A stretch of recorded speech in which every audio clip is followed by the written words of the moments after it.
Shut your eyes. Stop your ears. There are things you are not meant to see, things you are not meant to hear. Cast down your gaze.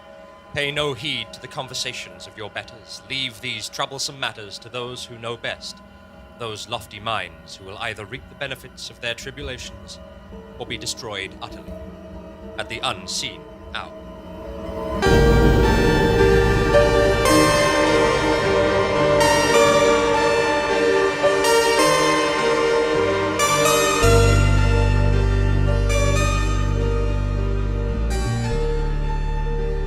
The city of Mathanock is a dense labyrinth washed through with rain and with blood.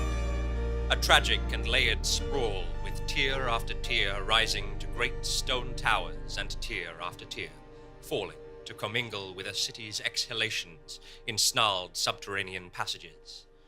Deep, hidden and forgotten tunnels, through one of which moves a broad-shouldered, tweed-clad gentleman. An investigator, 4th class, guided by a canny grave robber and accompanied by his staunch manservant. Yup, that's me, hello! Loyal gentleman's gentleman, who, despite his lowly station, has literary aspirations, and thus, dear reader, is setting down the events of this peculiar history for the edification of future generations. A little bit about me there, in case you were wondering. Now, as narrator, I'm a-telling you it was a foggy and ominous night, upon which my master and I were sent on a gruesome errand by Dr. Albert Grick, renowned scholar and re-adjectived deacon of the Royal College of Surgeons of Mathanock. Mr. Strideforth, would you tell your servant to keep it down? We're approaching the crypt, and this is highly illegal. Yes, I was wondering about that. Why is it exactly that Dr. Grick, a highly respected paragon of virtue, wants me, an equally respected and immaculate gentleman, to rob graves? Surely you would be perfectly capable. This way. You'll have to ask him. But he was very insistent that you should get your hands dirty. And now's your chance. Here's the first coffin. Oh, God. He wants you to extract a particular gland. Let's see. It's the, Algives orbital extraphysial endocrine oscillatory olfactory organ. Ooh. Ah, yes! Yes, of course it is, yes. Well, he must have sent me because of my medical background. That's it! Folks, my tools! There I go. Thank you. Oh, and so it began. The night's grisly work. I will spare you the gory details, reader, pausing only to note that... Oh, not on the floor, Strideforth. There's a bucket for that. In the bucket, it's quite near the mic. Yeah, well, that's why we got a bucket. All right. Whilst pausing only to note that the horrible business continued long into the night. And into the night of that phantasmagoria of nightmarish... Oh, the chains are falling off and everything. Well, you get the idea. The autopsy happened, and then we stopped doing that. It was all terribly messy. And then we returned to Dr. Grick's residence and the rooms he reserved as his laboratory. And I felt sure that the ordeal had taken its toll on my master. Master, Mr. Strideforth and Miss Carter done brought the brains you asked for. Excellent. Thank you, Buffalo. Welcome, Strideforth. My, you look shaken and covered in blood. Why did you make me do such awful, messy things? Sacrifices must be made, Mr. Strideforth. Virtue and enlightenment must be put before all else. And to that end, we must be prepared to do awful, messy things. And my ancestor knew this, and so he is commemorated in the great chamber of Mathanock Castle, a statue in his likeness opening a great tome of forbidden knowledge as grotesque demons cower away from him. It was a spooky monument. It's a cheap monument is what it is. They didn't even carve the book. He's miming it. All the demons look melty. Yes, well, the message is as true now as it was then. It is through knowledge that we defeat the savage within. We must know our enemy. We must be conversant with vice, intimate with depravity. Sounds like a valid bit of Victorian pseudo-philosophy. It certainly is. And so with this. And when Ogilvy's orbital extraphysial endocrine oscillatory olfactory organ is subjected to certain processes which I myself have developed, it will produce an elixir, a tonic which will accentuate all that is good and vital in the human body and mind, separate out the brute part which presumably will just sort of go away and leave the good bit. Right, that's the gimmick. It's a sort of Jekyll and Hyde thing. What? No. No, it sounds exactly like a... Well, yes, it is. They're supposed to be subtle, and there'll be a twist, I'm sure. You must leave now. I have work to do. What? After all that, I don't even get to watch. No, I must not be disturbed. Do not visit me again. Buffalo, show them out. And Strideforth is still looking a little perturbed. A drink for him, perhaps. Goodbye. I'm not perturbed. I'm tempered by a harrowing experience. Want a drink? What have you got? Got a lovely bottle of Monologue. Ha! Well, that ought to do the trick. Down the hatch!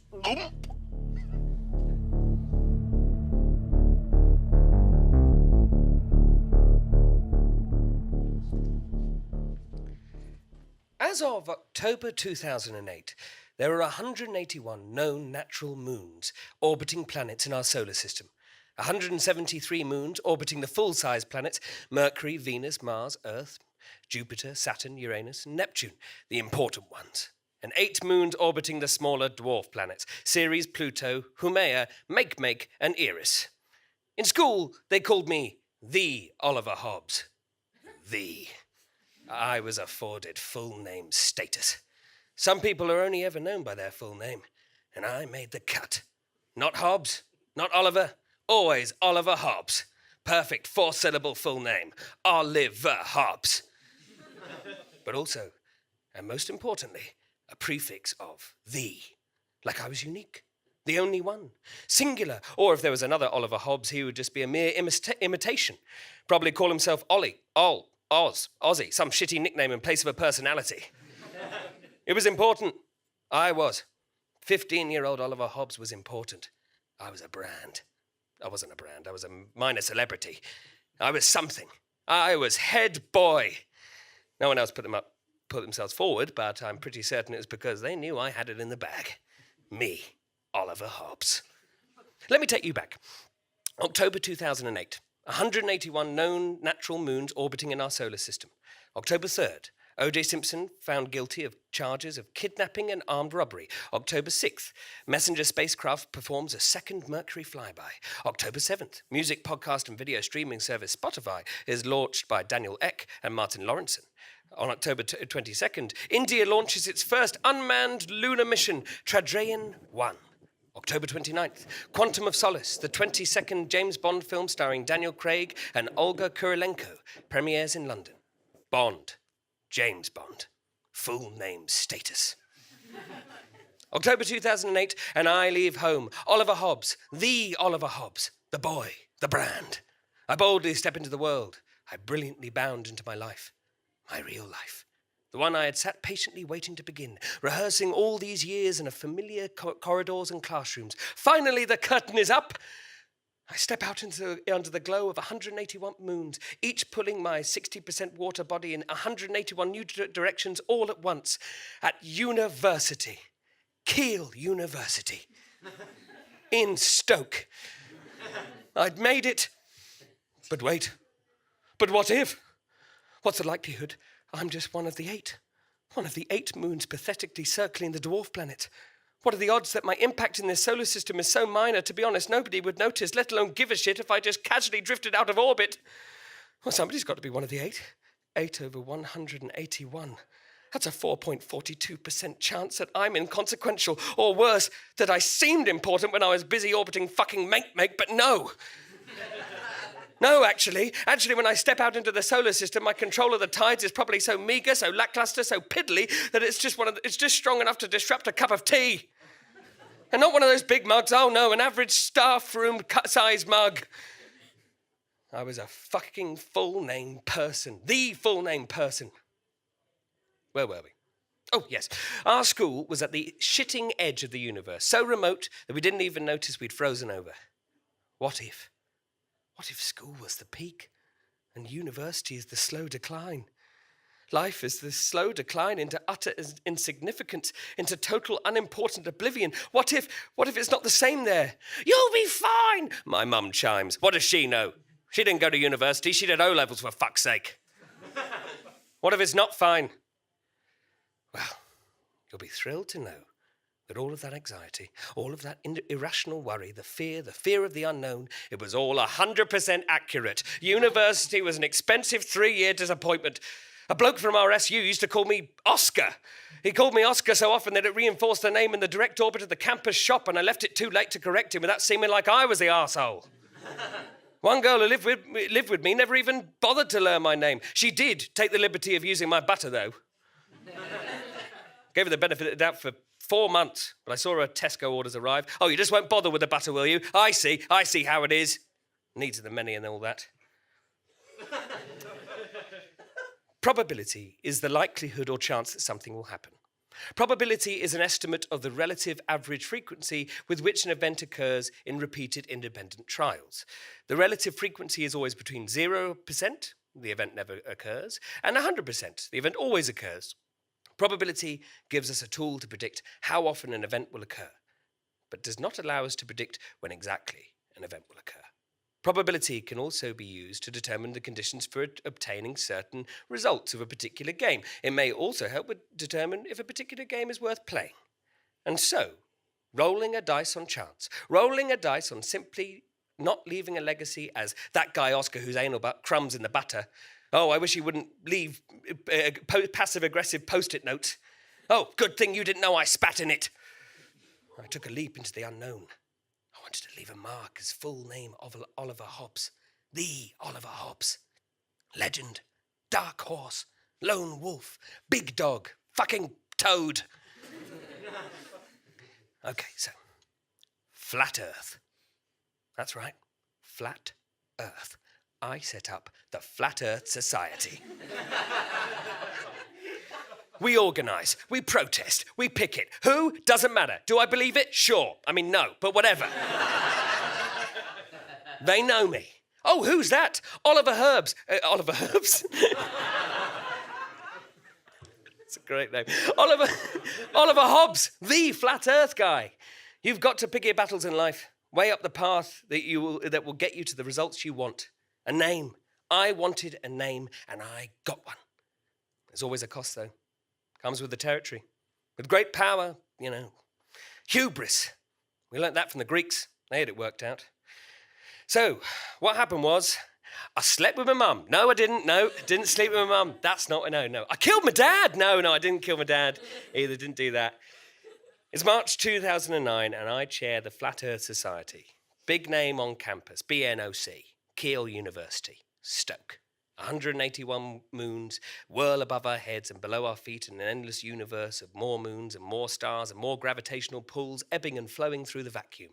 And I, Oliver Hobbs, with a wealth of knowledge about my repeated independent trials under my belt, with the knowledge that probability may also help determine if a particular game is worth playing, with the knowledge that the world is random and chaotic and completely out of our control, I begin living my life literally based on yes, no, coin toss decisions. Any choice, any minor, major, devastating or joyous decision gambled for. I've been the Flat Earth guy. Why not be the coin toss guy too? Why not? It's a gimmick, sure, but people like gimmicks, right? And where does that lead me? I start a fight with an astrophysics postgrad. A physical fight. And I don't know how many astrophysicists you know, but hand-to-hand combat is not high on their general skill set. It's a fight I know I can win. It's a fight I know will probably get me kicked out. It's a coin toss to legendary status. Within a week, I leave Keele University. Not back home, not back to the Oliver Hobbs. The people who knew me by that name are all scattered across the country now. So I spin a globe and buy a ticket, and that's it. Me, gone. Oliver Hobbs, adrift in the universe.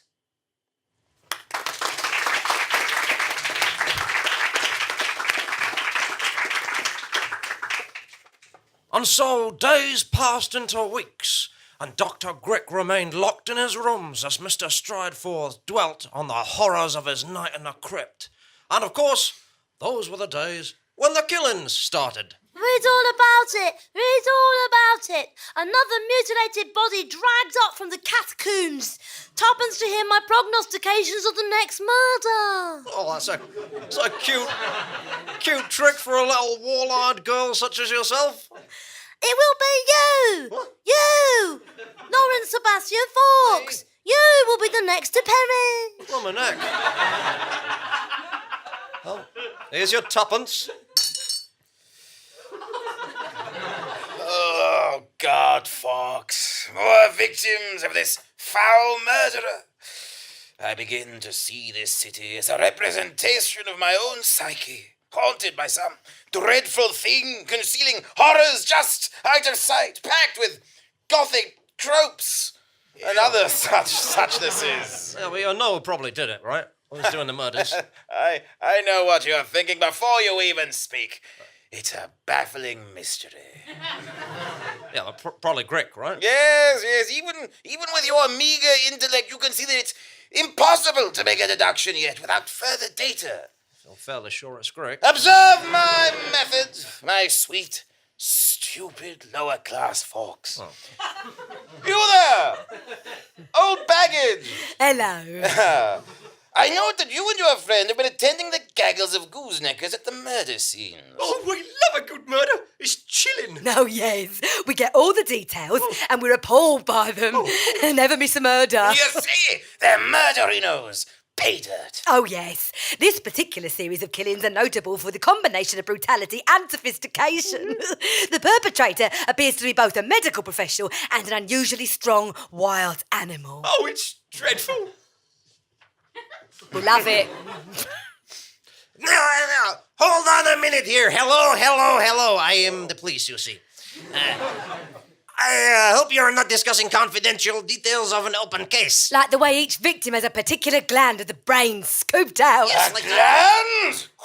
What gland? Well, I'm just a simple washerwoman, but I think I heard the police mention it was the Ogilvy's orbital extraphysical endocrine oscillating olfactory organ. Ooh. Hey, sir, stop that. This man could be the murderer for all you know. Well, then he'll already know it. It's a fair point. And so, Mr. Fawkes, you begin to suspect what I have known all along. Yeah, it's Dr. Grick, who, having lost control and become addicted, has been transformed by his elixir into some kind of man-beast and roams down the city harvesting materials for more of said elixir, yeah. Finally! You see, slow as you are, you get there eventually. Right. You two are very much know too much. You're clearly in league with this killer at the very least. Oh, the limited deductive powers of the regular police. Oi. Ha! Says I. Ha! No. But seriously, the killer is a pal of mine. You're definitely under arrest. Nobody leaves. You will hang for this. Run! And so we ran, pursued by the misguided constable. Come back here, murderers, scoundrels! We ran until at a storm-drained aperture we Rufus, quick, this way. We can escape into the Undercity. Just slide down, haunting Caledonian mopiary Fuzzystar.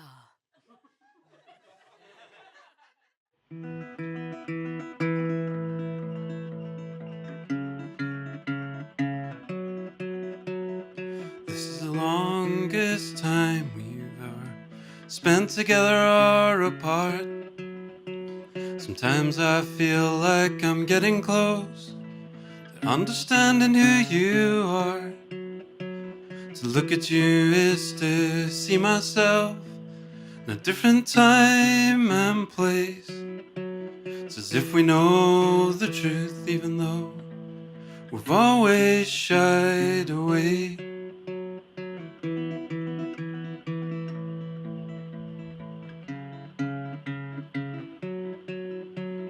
This is the longest time we've ever been in a single place.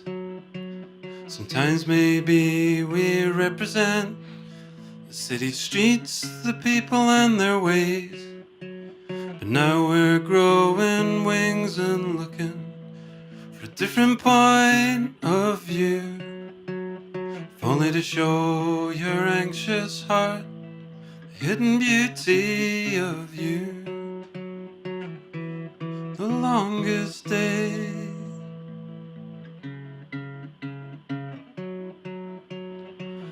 The longest day.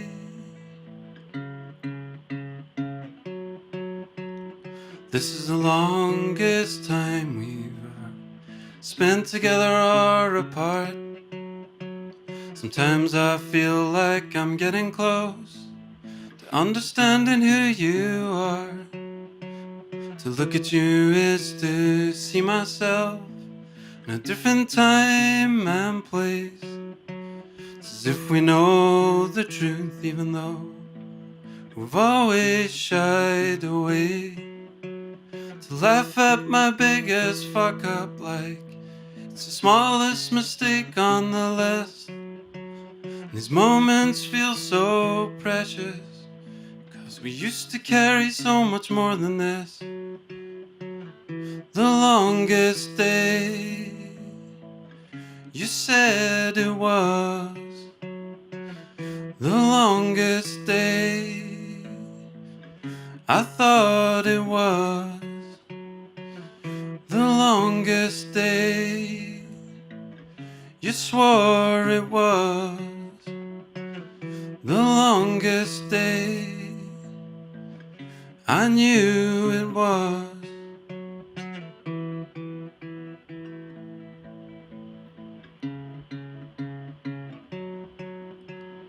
This is the longest time we've ever spent together or apart. Sometimes I feel like I'm getting close to understanding who you are.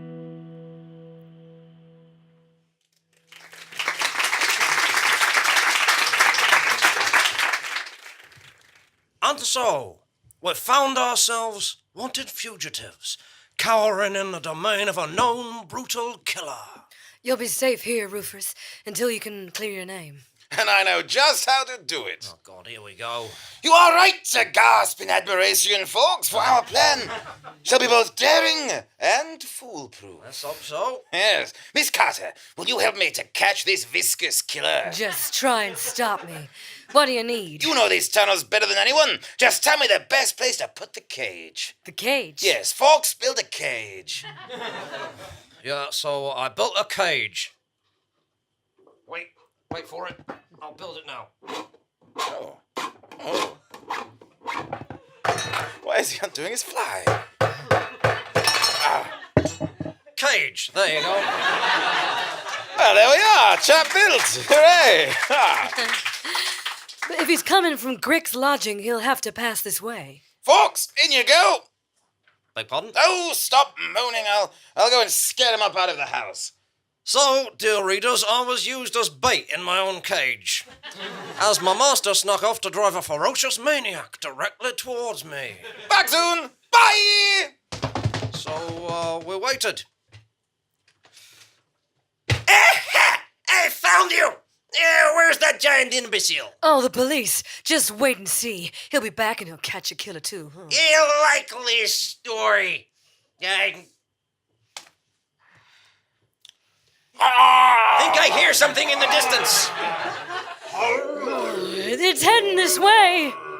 God. Well, I'm just gonna see how this plays out. We'll get ready to spring the trap.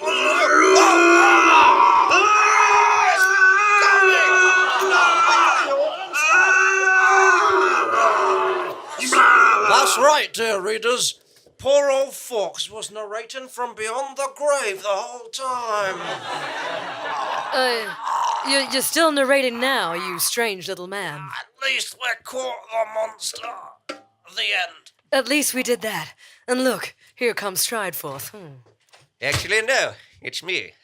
Dr. Grick. Yes. But then, who's that in the cage? It's Strideforth, obviously. You what? Oh, what a twist! Thank you, yes. You see, he's returning to a more conventional human form now. What happened? Well, you have been the murderer the whole time, of course, Mr. Stratford. Oh, no. Ever since that first dose of elixir that Buffalo slipped into your glass of Monologue. So it's all still your fault. Oh, well, yes, but I didn't do any of the actual killing, nor even collude in it. My hands are entirely clean.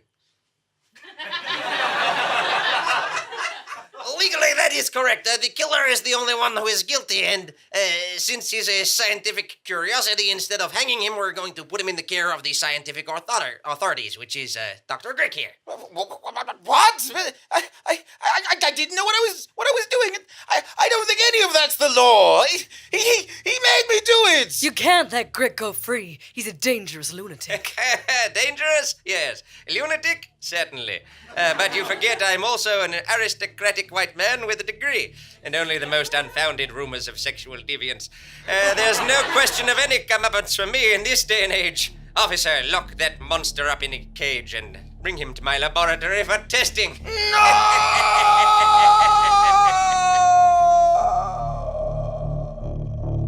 And so, a gut-churning series of murders comes to its conclusion, and in the twisted bowels of a crooked city, distorted kind of justice has been served.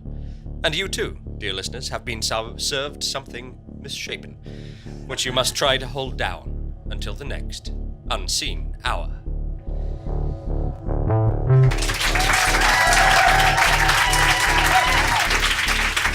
We hope that you attended to The Unseen Hour, Episode 40, The Implausible Case of the Mathanock Brain-Snatcher. The Unseen Hour is recorded live. For upcoming live dates to see the unseen, check unseenhour.com. This episode was performed deferentially by James Carney, Brice, Stratford, and Holly Morgan, and featured a monologue written by Casey J. Andrews and performed by Sullivan, Beau. The musical guest was Fuzzystar. Theme music by The Unrecorded. The Unseen Hour is an Unseen Things production created, written, and produced by James Carney, and the podcast is produced, condescendingly, by Andy Goddard and Ella Watts. Did I mention that our website is unseenhour.com? Go there. Support us with donations, purchases, or simply by talking about the show. We look forward to seeing you again at the Unseen Hour.